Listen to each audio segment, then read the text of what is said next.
A radical. Got to get this up, get in the domain because I got to get to work tomorrow in California before I get up. So that's real, by the way.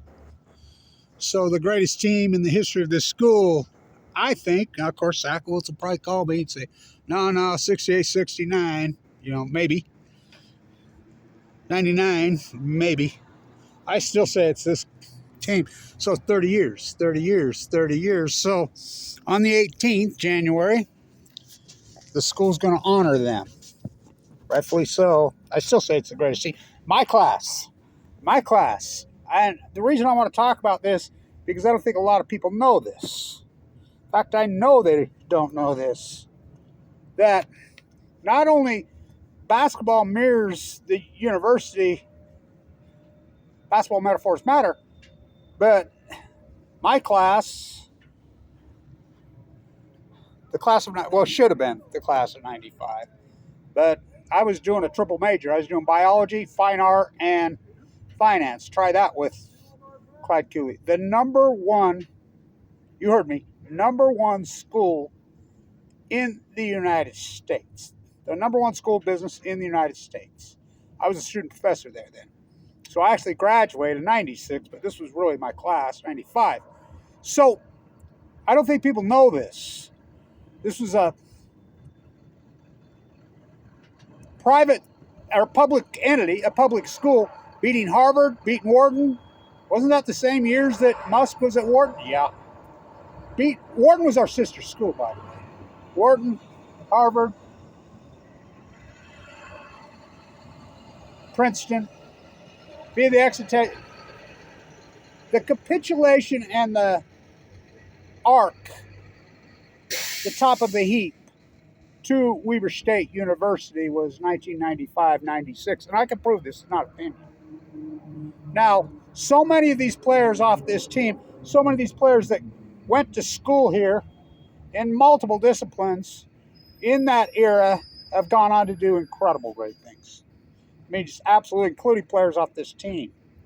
I mean, I still say Jimmy DeGraffy, well, we're talking a long, legendary list of greats. He's still, he's top 10, maybe top 5, the greatest players ever hit. The greatest team?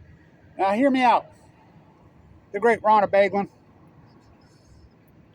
Paul Thompson to my face in 99 when they fired the greatest coach we ever had at Baglin, Phil Johnson, Dick Motta, Gene Vischer, Ronna Baglin. By the way, Dutch is still around. He's in his 90s, Belknap. He'll be there. I'm the student professor. Clyde Cooley, Kevin, you got to do this, and this, or I'm not going to let you graduate. All right. So I was the student professor then.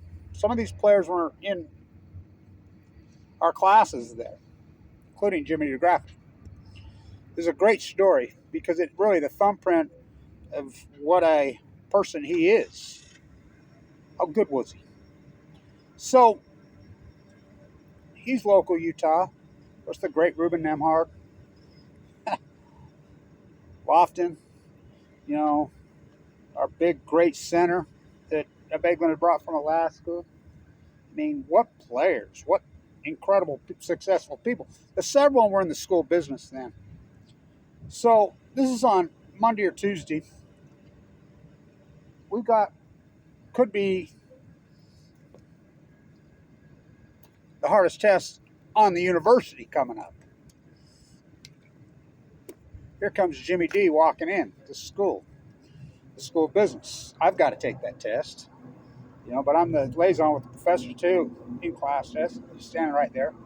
They didn't do much testing center in those fucking days.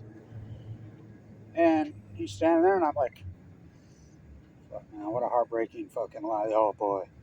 I mean, it was a Friday, Sunday format. I says, how did you possibly get ready for this test? When did you have time to study? Oh, I studied on Saturday. I'm like, really? I was worried about him. He got the class high. And remember, this is the number one school of business in the United States. Paul Thompson to Kevin. Well, Kevin, we're going to become the Harvard of public schools. I says, what do you mean going to become? We already are, which we were in the 90s. By the way, the class of 96 business school, my graduating class, which should have been 95, but it was 96. Do you know that our exit testing to this day is still the highest in the history of the country? To this day. You know, I just tell Clyde Cooley, oh, you must throw my score out. I have the last letter of recommendation he ever wrote. You know, I got cancer. Leukemia, did my thing. I'll be in the tide pools tomorrow. Perfect timing, huh? Because that's what the Big Sky's turned into. Rock throwing contests. Oh, fucking boy, you better put a helmet on if you fucking play here. Fuck Big Sky basketball. So, 95. This team is so good, so incredible. They're just drilling people. The incredible Ruben Nemhard. So physical, so strong on the point. Jimmy fucking can shoot from anywhere. I mean, tall, long, rebound. So many beautiful characters, and Baglin knew how to plot it. He was a chess player. He could, pace games, do what if you got in trouble. I remember they would go man. He would switch Ruben down onto the blocks, and he was absolutely unstoppable. You couldn't stop him. He was that physical, that strong. Truly one of the great players in the history of this school. I had classes with Ruben. He was in Gary Dorr and I's English class together. He sat right next to me. My job was to try to keep him in class, blah, blah, blah. But truly one of the greatest players in the history of this school, Ruben. And so they get in the tournament. They get a 14 seed, which I thought they got screwed. I thought they should get a 12 seed. They have to go clear over to, across the country to Tallahassee, Florida. And so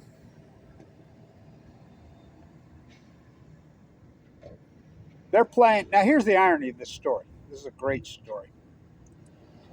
So they're playing Michigan State. It's Heathcote's last year. Sean Respert, All-Americans on that team. They got a lot of publicity. They're a 3 seed. And top 10 team in the country. Everybody's talking shit, blah, blah, blah, including David Locke running his mouth. Sent to the Wolves, he told me. I said, give me 7-1, I'll bet you. I watched them all year. I'm right there with them. By the way, I've had season tickets. I've had tickets since the day this Palace opened in 1977. I was an apprentice plasterer. I actually worked on it. And my auntie, right over there, told me, Kevin, because I drank too much, I was out of control.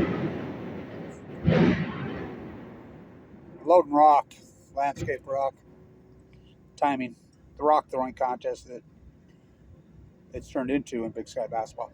So, she says, if you'll sober up, quit drinking. And, I was an early college student, one of those, I was haywire. You know how it was. It was Ogden, Utah in the 1970s. Come on, you know how it was. Beer, girls, beer. And so, whoa, sure was fun. And so, she says, if you sober up, whenever, I'll buy you one of these lifetime tickets. They're selling $500 lifetime tickets here. A lot of people bought them. There was a lot of wealth there. The merger of General Electric and Utah Construction. That's who built that palace. And it's a fucking palace. It's a palace. It's truly one of the great venues in the world. You walk in there, it's like the day it was built. It's getting there. It's going on 50 years old. It's pristine. It's perfect. It's grand. It's called an event center. An event center. Because we used to do concerts. We used to call all kinds of events in here. We used to get NCAA tournament games. I watched Stevie Nicks in there. Behind the curtain, because it's round. You could see her between sets snorting cocaine. I saw Men at Work there. I saw Alabama there. I saw so many great I saw Little River Band in there. All sold out. NCAA basketball tournament games there all the time. Arnie Farron, head of the committee, Ogden, Utah. His good friend Wat Misaka, who won national championships at Weber State. How come his number's not retired in there? He's born and raised in Otwell. Same reason they blackballed Fawn McKay Brody. Same reason they blackballed Kevin Blanch. Just when we were all that. I watched Jason Kidd's last game in there. Cheeseheads upset him. I watched David Robinson play in there in the tournament. I watched Jimmy Valvano cut down the fucking nets. Ralph Sampson, one of the great upsets in basketball history. So many great. Well, it's an event center, so they don't do events no more. Why don't they have concerts? They had Radioactive, sold out. They're Utahns. That was the last big concert they had here. It's called an event center. So on the mergers, they build it. They own it. And they donated it to the school. It's like somebody says, oh, we need to name the court this, that, after that. Oh, try that one. Let the D family get word of that. It's really one of the great philanthropist families in the history of the fucking country. If you need money, just go ask them. Every single thing on this campus is named after them. Well, they only left $750 million to this university in 1975. Can you do math? Billions of dollars.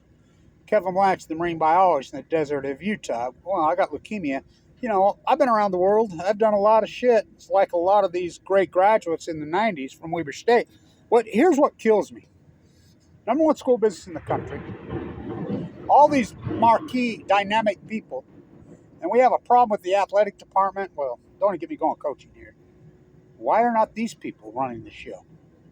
The number one school business in the country. The success that these people have had around the world, I know. It was my program, for so long. And so I ran this show, especially in the late 90s, early 2000s. Millionaire Row in there. The basketball fans in there were so sophisticated, so smart, so sportsmanlike, just great. So back to that game in 95.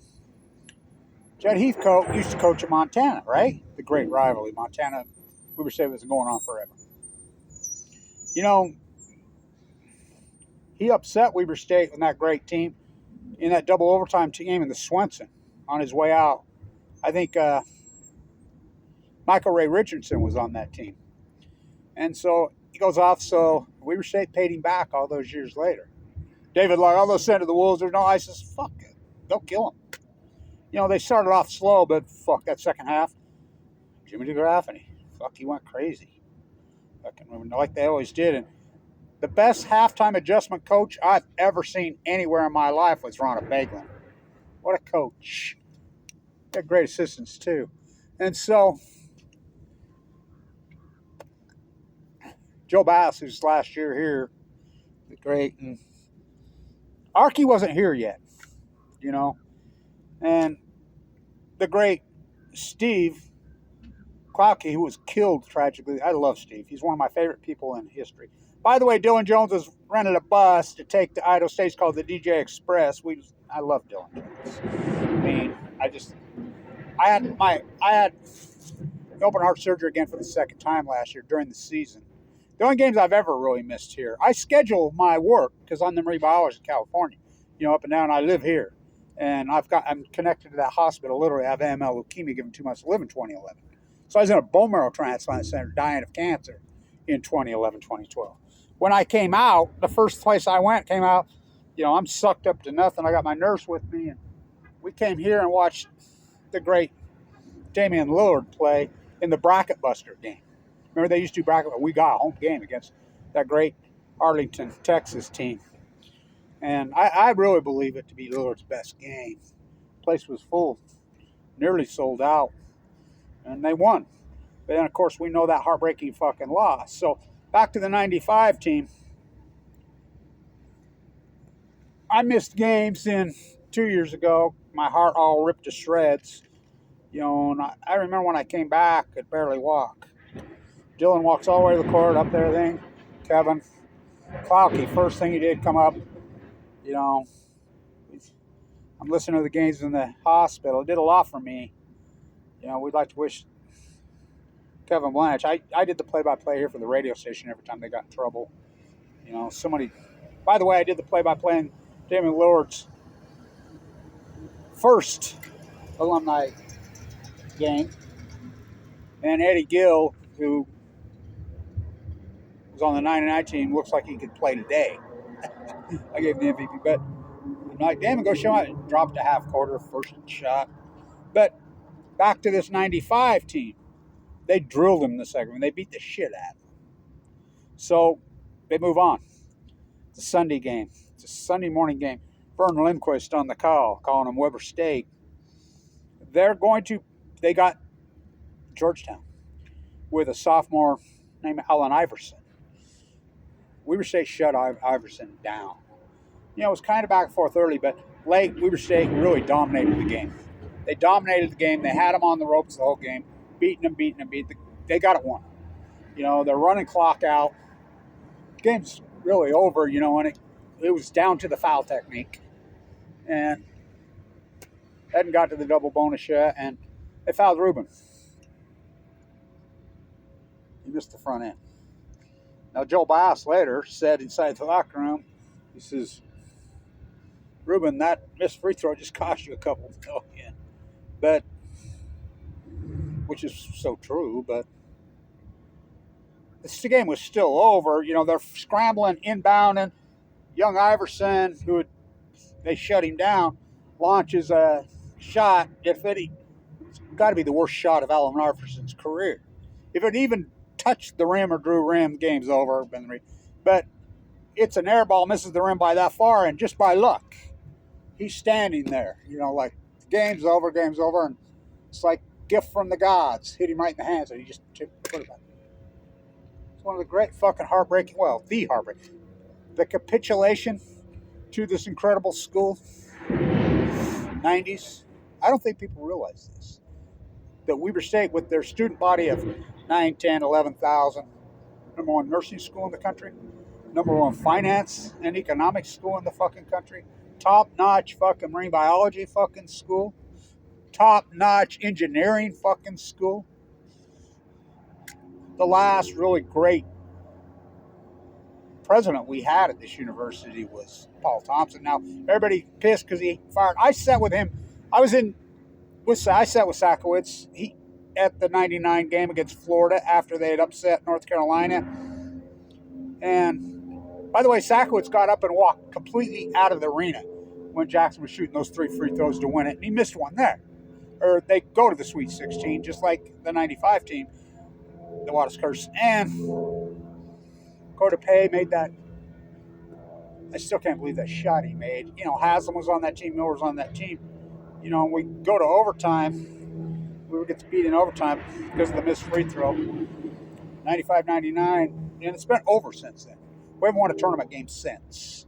Now, we went to the tournament with that great undefeated team of Boyette. What a player, Boyette. Undefeated in the Big Sky. They drew Wisconsin, again, 14 seed versus 3, and from down under, that kid got hot and just upset. Well, they didn't upset him, but then, of course, 2006, Dave Pate, I rode on the plane with the team. We go down to Randy Ray's first year to Sacramento, Arco, and play UCLA. Well, that team was so loaded. Ben Howland coached that team. Ben Howland played here. And spread was 19, because I remember we stayed in Reno, and I freaking says, God, bet it all you got. I'll take Weber, they'll hang in there. They patent all that. Fuck, they were down by 20 before the game started. They could have lost by 50. And that's the way it's been ever since. This team hasn't made the tournament now since 2016 with Joe Ball and Boy. What a team. What players. Fuck, Jeremy Sieglin. Oh, my God, what a fucking player. What players we've had here as of late. Dylan Jones, Jared Harding. Who's him and Dylan Jones are great. And, but winning matters. People wonder why crowd size.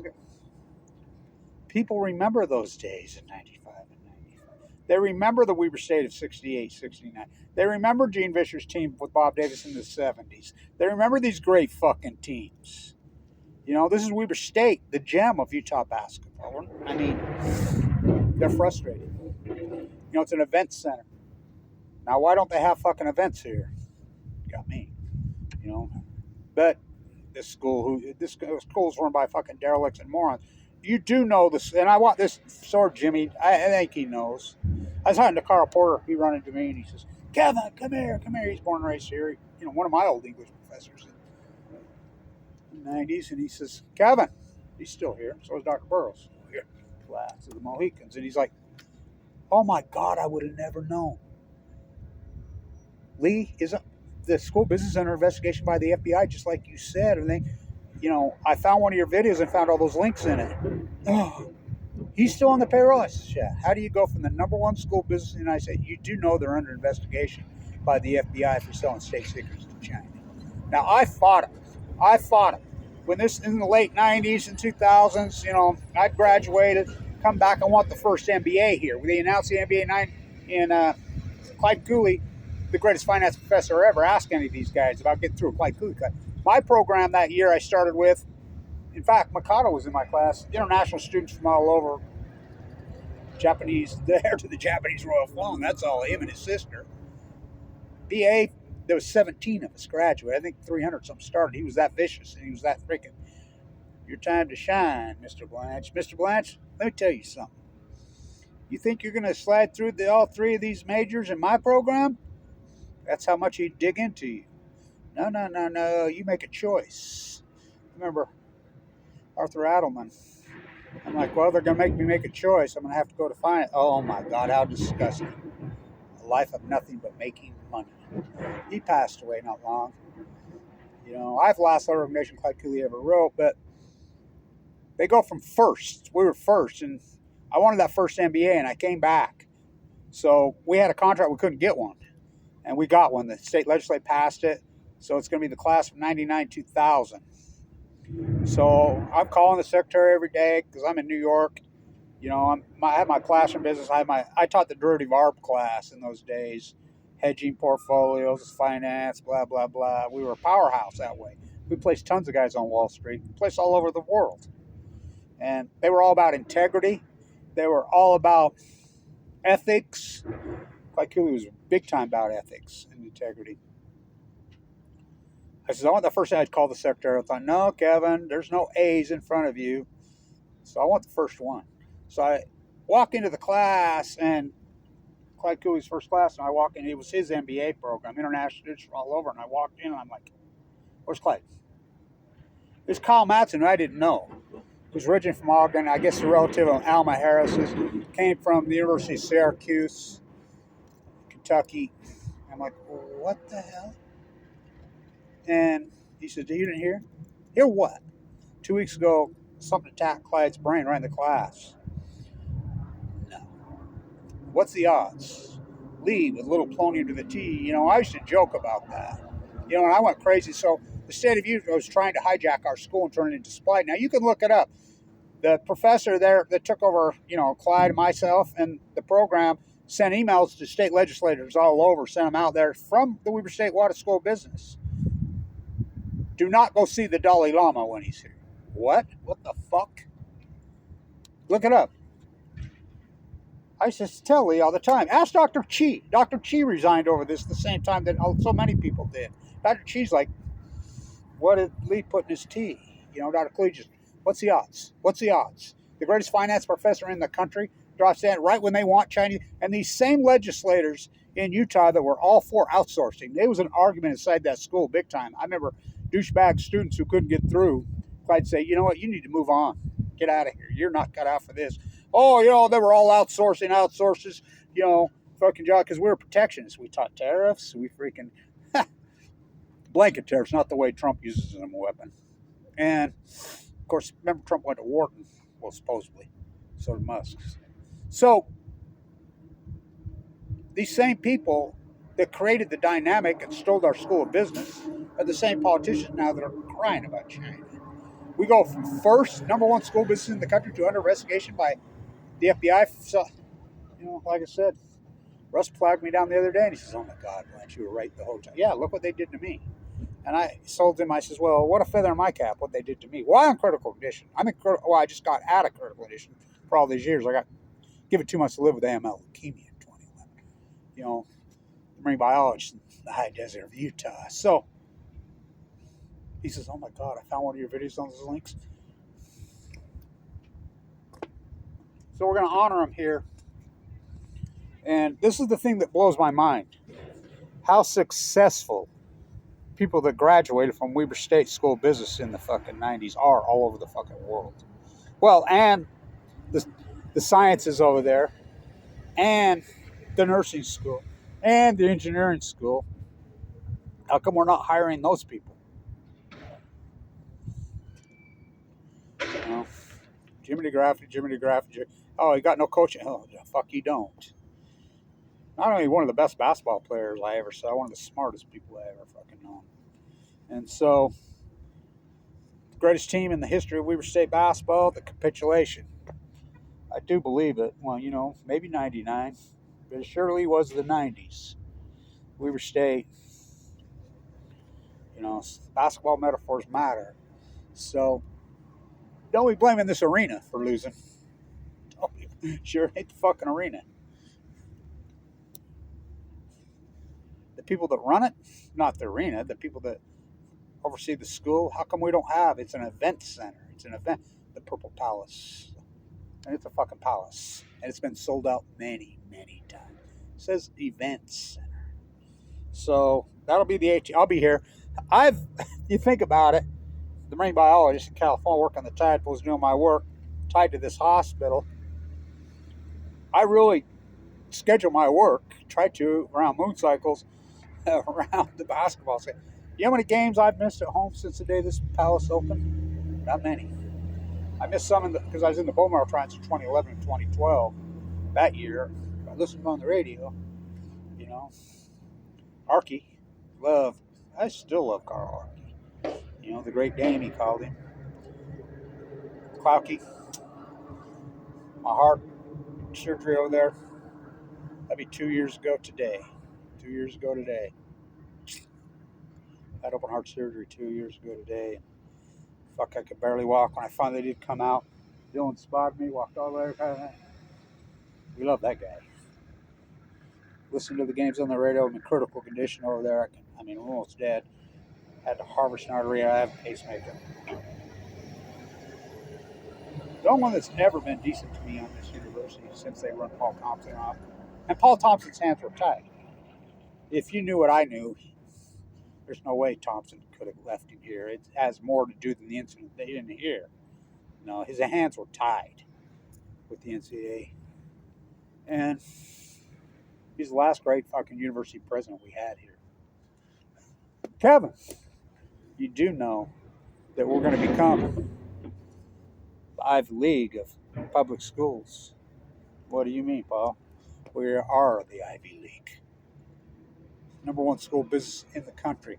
My class. A lot of these players that were on that team were in the number one school, but that's not opinion.